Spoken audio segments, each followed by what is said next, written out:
সুপ্রিয় দর্শক, আসসালামু আলাইকুম। আপনাদের সবাইকে স্বাগত জানাচ্ছি এখনকার আলোচনায়। আপনাদের সঙ্গে আছি আমি সিরাজুল ইসলাম। দর্শক, আজকে বাংলাদেশ চীন সম্পর্ক নিয়ে আলোচনা করব। একই সাথে আলোচনা করব বাংলাদেশ চীন থেকে যে 10C এই যুদ্ধ বিমান কেনার আলোচনা করছে। বাংলাদেশের প্রধানমন্ত্রী তারেক রহমান চীন সফরে রয়েছেন, সেখানে তিস্তা প্রকল্প নিয়ে আলোচনা হবে। বাণিজ্য ঘাটতি, বাংলাদেশে বিনিয়োগ, এরকম অনেক গুরুত্বপূর্ণ বিষয় নিয়ে আলোচনা হবে। এর ভিতরে সবচেয়ে আমাদের দর্শকদের কাছে যে বিষয়টি আলোচনায় আসছে বা গুরুত্ব পাচ্ছে সেটা হচ্ছে বাংলাদেশ এবং চীন তিস্তা প্রকল্পে একসাথে কাজ করবে কিনা এবং বাংলাদেশ চীন থেকে যুদ্ধ বিমান কিনবে কিনা। কারণ বাংলাদেশ এই মুহূর্তে নানান রকমের ভূ রাজনৈতিক ও সামরিক দিক দিয়ে বিভিন্নভাবে হুমকির মুখে বলেও অনেকে মনে করেন। সে কারণে এই বিষয়টি নিয়ে বিশেষভাবে গুরুত্ব দিয়ে আলোচনা করার চেষ্টা করব। একই সাথে আলোচনা করব পাকিস্তান থেকে JF-17 থান্ডার বিমান কিনা হবে কিনা এবং এই বিষয়ে মোটামুটি যথেষ্ট আদ্যপান্ত আলোচনা করার চেষ্টা করব। আশা করি আপনারা সঙ্গেই থাকবেন এবং ভিডিওটি ভালো লাগলে লাইক, কমেন্ট, শেয়ার করবেন আর চ্যানেলটি সাবস্ক্রাইব করে সাথেই থাকবেন। দর্শক, চলুন মূল আলোচনা চলে যাই। এই মুহূর্তে বাংলাদেশের সাথে চীনের সম্পর্ক নিয়ে অনেক আলোচনা হচ্ছে। কেন? তার প্রধান কারণ হচ্ছে বাংলাদেশের প্রধানমন্ত্রী তারেক রহমান চীন সফরে গেছেন এবং এই সফরটাকে বাংলাদেশের জন্য খুবই গুরুত্বপূর্ণ মনে করা হচ্ছে। বিশেষ করে সীমান্তে যখন ভারতের সাথে বাংলাদেশের পুশিনের ঘটনা নিয়ে বেশ বড় রকমের একটা উত্তেজনা চলছে।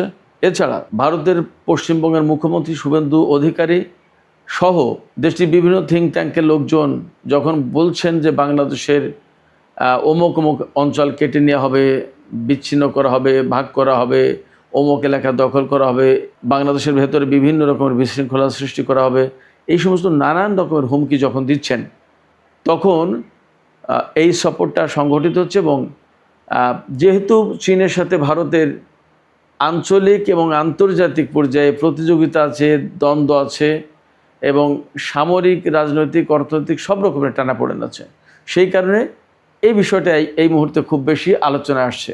একই সাথে তিস্তা চুক্তিও কিন্তু খুব গুরুত্বপূর্ণ। তিস্তা চুক্তি গুরুত্বপূর্ণ এই কারণে, তিস্তা নদীর উপর বাদ দিয়ে ভারত আমাদের এপাশের নদীকে একেবারেই মেরে ফেলেছে, যার কারণে শুষ্ক মৌসুমে একেবারে মরুভূমি, আর যখন বর্ষা মৌসুম আসে, এই যে এখন তিস্তা প্রকল্প সমস্ত সব কপাট খুলে দিচ্ছে এবং আমাদের এপাশে বন্যায় ডুবে যাবে। তো এই যে যখন আমাদের পানি দরকার তখন আটকে রাখে, আর যখন পানির দরকার না তখন ছেড়ে দিয়ে আমাদের ডুবিয়ে মারে। এই যে এরকমের বিভিন্ন রকমের সংকট আছে, এই সংকটগুলো আসলে এই তিস্তা প্রকল্পের সাথে অনেক কিছু জড়িত। বাংলাদেশের প্রধানমন্ত্রী তারেক রহমান যখন চীন সফরে গেছেন, তখন এই বিষয়টা নিয়ে কতদূর কি হবে, আমরা চুক্তি করব কিনা, চীন আমাদেরকে ব্যাপারে সাহায্য করবে কিনা, চীন এখানে অংশগ্রহণ করবে কিনা, আমাদেরকে কারিগরি সহায়তার পাশাপাশি আর্থিক সহায়তা দিয়ে সাহায্য করবে কিনা, পাশে থাকবে কিনা, এই সমস্ত নানান রকমের আলোচনা চলছে। সমস্ত সব কিছু ছাপিয়ে সবচেয়ে বড় প্রশ্ন দেখা দিয়েছে যে বাংলাদেশ কি চীন থেকে নতুন করে মোটামুটি আধুনিক 4.5 জেনারেশন, যেটা অর্থাৎ প্রজন্ম 4.5, 5th জেনারেশন বলে, এটা 4.5 জেনারেশন, এই জেনারেশনের J-10C এই বিমান, যুদ্ধ বিমান, মাল্টিরোল ফাইটার আমরা কিনবো কিনা, এটা নিয়ে কোনো চুক্তি হবে কিনা, এটা নিয়ে আলোচনা হবে কিনা, ইত্যাদি ইত্যাদি। এবং এই বিমানের ব্যাপারে এত বেশি আগ্রহ মানুষের এই কারণে, গত বছরের মে মাসে ভারত এবং পাকিস্তানের ভেতরে 6 দিনের একটা সংক্ষিপ্ত যুদ্ধ হয়েছিল। সেই যুদ্ধের সময় পাকিস্তান একেবারে সহজেই চীনের কাছ থেকে পাওয়া এই J-10C এই বিমানটা ব্যবহার করে ভারতের রাফাল বিমান, অত্যাধুনিক বিমান রাফাল বিমান, এই বিমানকে পরাজিত করেছিল এবং ভারত মারাত্মক রকমের কোণঠাসা হয়ে পড়েছিল। ভারতের অনেকগুলো বিমান ভূপাতিত করেছিল পাকিস্তানের বিমান বাহিনী বা পাকিস্তানের পাইলটরা, বা এই J-10C বিমান ব্যবহার করে।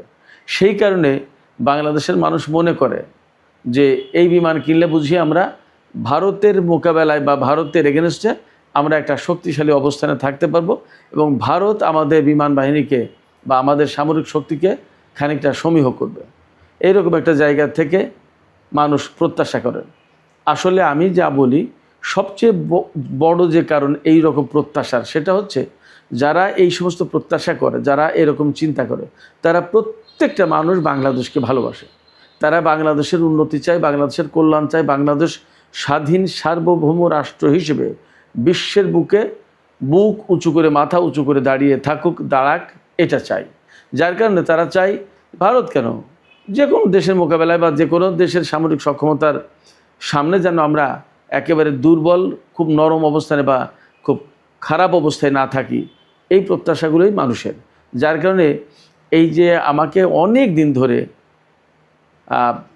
অনেক দর্শক অনুরোধ করেছেন যে আপনি বাংলাদেশের সামরিক সক্ষমতা, ইরান, ইসরায়েল, আমেরিকার এই যুদ্ধের প্রেক্ষাপটে বাংলাদেশের কী করণীয়, কী করা উচিত, বা বাংলাদেশের সামরিক সক্ষমতা কোথায়, কোন কোন জায়গায় কাজ করা দরকার, পাকিস্তানের সাথে, চীনের সাথে, ইরানের সাথে আমরা কিভাবে সম্পর্ক করতে পারি, ইত্যাদি ইত্যাদি। এবং আমি যতদূর মনে করতে পারি কেউই এই পর্যন্ত বলেনি যে ভারতের সাথে সম্পর্ক আমরা কিভাবে ডেভেলপ করতে পারি, ভারতের কাছ থেকে আমরা কি কি কিনে সামরিক দিকে উন্নতি করতে পারি, এই সমস্ত কেউ বলেনি। যার কারণে বুঝতে পারি যে কেন যেন মানুষের ভেতরে একটা ভারত বিরোধী ফিলিংস আছে। এটা মোটামুটি আমি দেখতে পারি, বুঝতে পারি। অবশ্য ভারত বিরোধী ফিলিংস হওয়ার একটা বড় কারণ আছে, একটা না অনেকগুলো কারণ থাকতে পারে। তার ভিতরে আমি একটা কথা একটু বলে আসি এখানে। ভারত আমাদের একেবারে নিকটতম প্রতিবেশী, 3 দিকে ভারত, একদিকে আমাদের বঙ্গোপসাগর। সেক্ষেত্রে ভারত আমাদের আসলেই খুবই গুরুত্বপূর্ণ এবং নিকটতম প্রতিবেশী তো বটেই, গুরুত্বপূর্ণ প্রতিবেশীও বটে। ভারতকে মাইনাস করে আমাদের চিন্তাভাবনা করা খুব কঠিন। এই জায়গায় আমরা আসলে ভারতকে বন্ধু হিসেবে, সুন্দর, ভালো, সৎ এবং সুপ্রতিবেশী হিসেবে দেখতে চেয়েছি বা দেখতে চাই। কিন্তু মুশকিলটা হয়েছে, আমি আরেকটু কথা বলি, আমাদের 1971 সালে ভারত যে মুক্তিযুদ্ধে আমাদের যে স্বাধীনতা অর্জনের ক্ষেত্রে তারা যে সহযোগিতা করেছিল, তার জন্য আমাদের কৃতজ্ঞতা এবং ধন্যবাদ আছে। কিন্তু এই স্বাধীনতার পরেই তারা যে কাজগুলো করেছে, সেই কাজগুলো কিন্তু আমাদের দেশের স্বার্থে, আমাদের ভৌগোলিক সীমানার স্বার্থে, আমাদের স্বাধীনতা, সার্বভৌমত্বের স্বার্থে, আমাদের জনগণের স্বার্থে খুব একটা বেশি যায়নি। বাংলাদেশ স্বাধীন হওয়ার পরেই কিন্তু ফারাক্কাবাদ চালু করেছে এবং শেখ মুজিবুর রহমানের কাছ থেকে অনুমতি নিয়ে পরীক্ষামূলক চালু করা হয়েছিল। সেই পরীক্ষামূলক চালু আর জীবনে কোনোদিন শেষ হলো না। পরবর্তীতে আমরা ফারাক্কাবাদের কতটা নির্মম শিকার আমরা বাংলাদেশের প্রত্যেকটা নাগরিক কম বেশি জানি, ভারতের লোকজনও জানে, আন্তর্জাতিক সম্প্রদায়ের লোকজনও জানে। এটা আন্তর্জাতিক একটা ইস্যু। এরপরে তিস্তা প্রকল্প, একই কাহিনী। তিস্তার উজানে বাদ দিয়ে আমাদের উত্তর অঞ্চলের সবচেয়ে বড় নদী তিস্তা, সেই তিস্তা নদীকে একদম মেরে ফেলেছে, ধ্বংস করে দিয়েছে এবং আমরা এখন মরুভূমি প্রায় উত্তরাঞ্চল। বর্ষাকালে পানি ছেড়ে দিলে আমরা ডুবে মরি, নদীর নাব্যতা নেই, স্রোত নেই, নদীর বাদ দেওয়ার কারণে স্রোত নেই আমাদের পাশে। দিন দিন নদী ভেঙে চর পড়ে নদীর নাব্যতা হারিয়েছে। বর্ষাকালে যখন প্রচণ্ড রকম বেগে পানি ছেড়ে দেয়, প্রচুর পরিমাণে পানি ছেড়ে দেয়, আমাদের নদীতে ধারণ ক্ষমতা না থাকার কারণে, নাব্যতা না থাকার কারণে সেই পানি একাকার হয়ে যায়, একুল ওকুল দুকুল ছাপিয়ে বন্যা সৃষ্টি করে এবং আমাদের ফসলের ক্ষতি হয়, মানুষজনের ক্ষতি হয়। প্রতি বছর আমরা আর্থিক সংকটে পড়ে যাই, বন্যায় ক্ষতিগ্রস্ত হয়ে। তার মানে আমাদের, এবং এই যে তারা বন্যায় মারছে, শুষ্ক মৌসুমে পানিতে মারছে, অর্থাৎ 2 মৌসুমেই পানিতে মারছে, একবার পানি না দিয়ে আর একবার পানি দিয়ে। এই যে পানি দিয়ে এবং না দিয়ে, তার মানে কি, ভারত আমাদেরকে বোঝালো যে আমি যদি দিই তবে তুমি পাবে, আমি যদি না দিই তবে তুমি পাবে না। তার মানে আমরা তাদের উপর নির্ভরশীল। এই যে বড় ভয় সুলভ একটা আচরণ করলো, অর্থাৎ কোনো ক্ষেত্রে সে প্রভু হয়ে দাঁড়ালো যে সে দিলে পাবো, না দিলে পাবো না। অথচ আন্তর্জাতিক নদী হিসেবে আমাদের কিন্তু ন্যায্য অধিকার, আমার ভাটির দেশ হিসেবে আমাদের পানি পাওয়ার অধিকার, ন্যায্য অধিকার, সেই অধিকার থেকে আমাদের বঞ্চিত করছে। একইভাবে এরকম আমাদের বাংলাদেশের উজানে বলা হয় 54টা নদীতে, অভিন্ন 54টা নদীতে বাদ দিয়েছে, কিন্তু সংখ্যাটা সম্ভবত আরও বেশি। আমরা যদি 54টা নদীর কথা ধরিও, তাহলেও বাংলাদেশের ভেতরে আরও বহু সংখ্যক নদী এই বাঁধ এবং ভারতের পানি আটকে দেওয়ার কারণে আমাদের নদীগুলো মরে গেছে। খাল, বিল, নদী, নালা সব কিছু শেষ।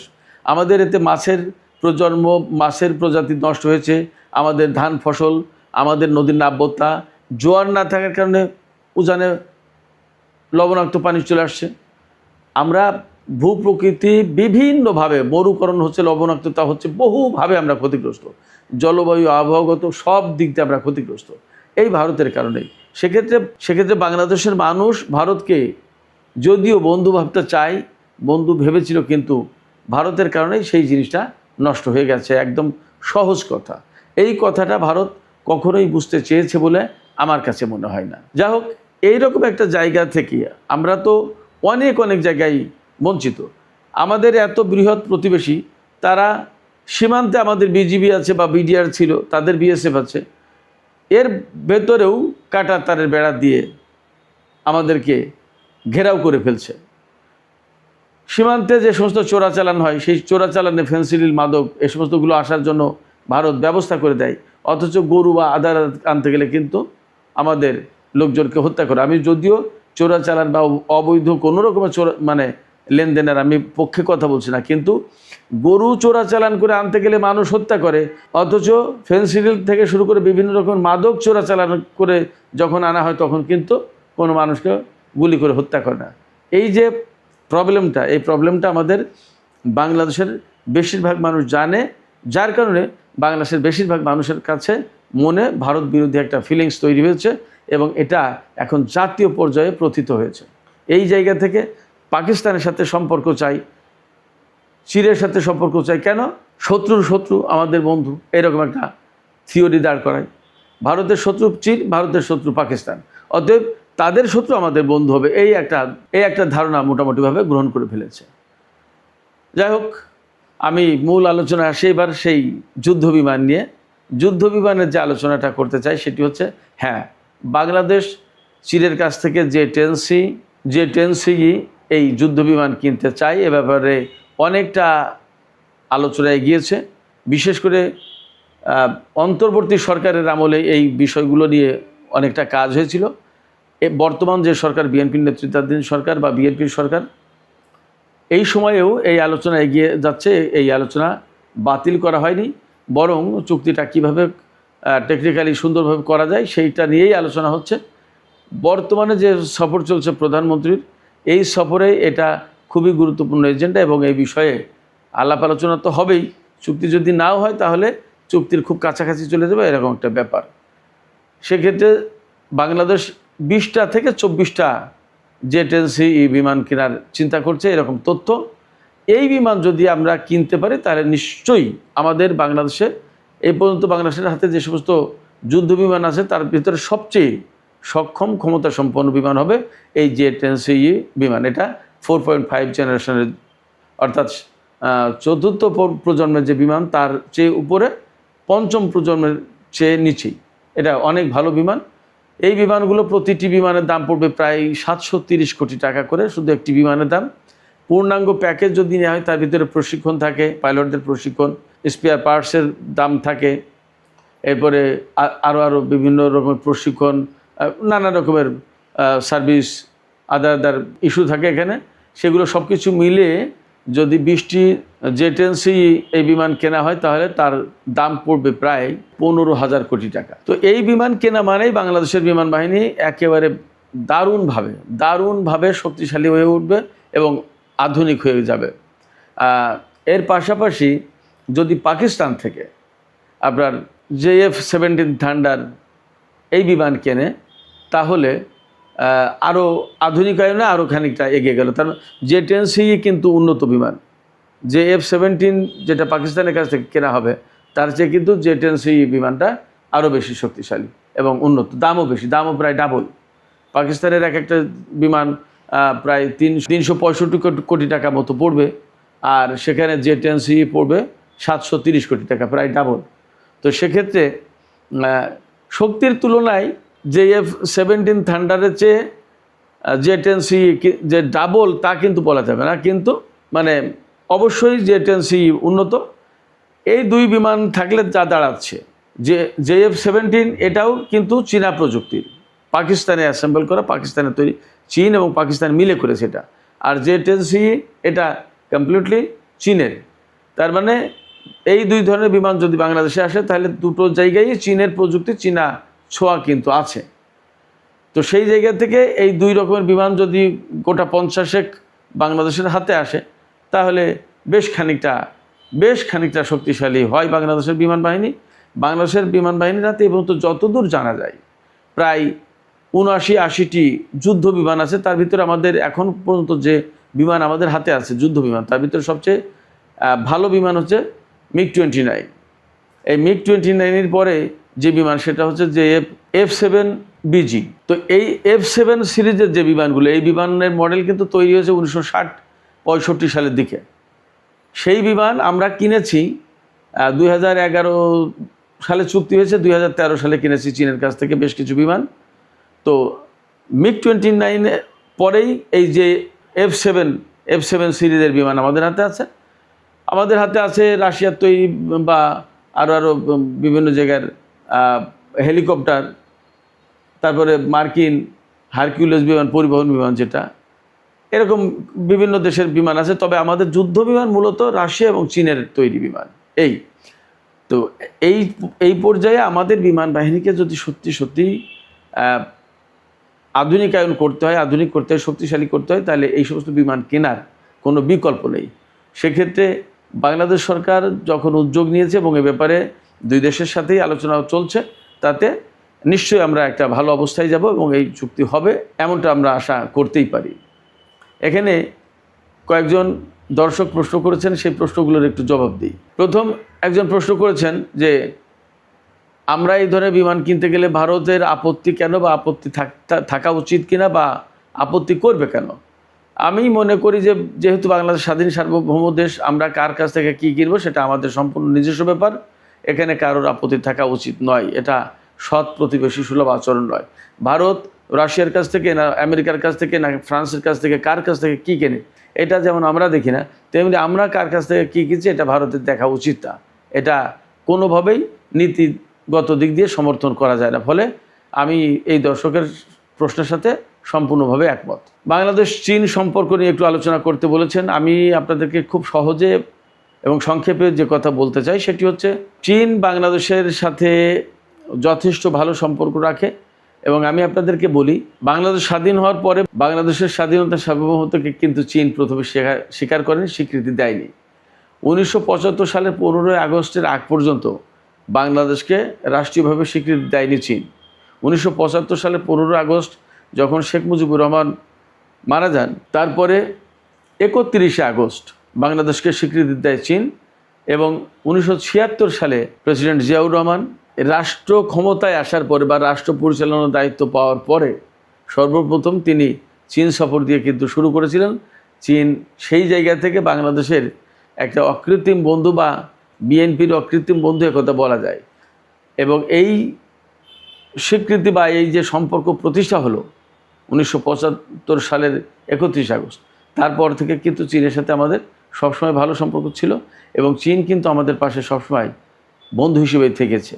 আর এখন বাণিজ্য আদার যে সমস্ত সেকশন আছে সেখানে আমরা কতটা চীন নির্ভর হয়ে পড়েছি সেটা তো আমাদের কম বেশি সবার জানা। তো চীনের সাথে অনেকে বলে চীন ব্যবসা ছাড়া কিছু বোঝে না। আমি ব্যক্তিগতভাবে বলি যে না, চীন ব্যবসা ছাড়া বোঝে না তা কিন্তু না, তার আন্তর্জাতিক অঙ্গনের বিরাট ভূ রাজনীতির পলিসি আছে। অতএব সে ব্যবসা ছাড়াও অনেক কিছু বোঝে এবং ব্যবসা যখন বোঝে তখন তার ভেতরে ভূ রাজনীতি থাকে।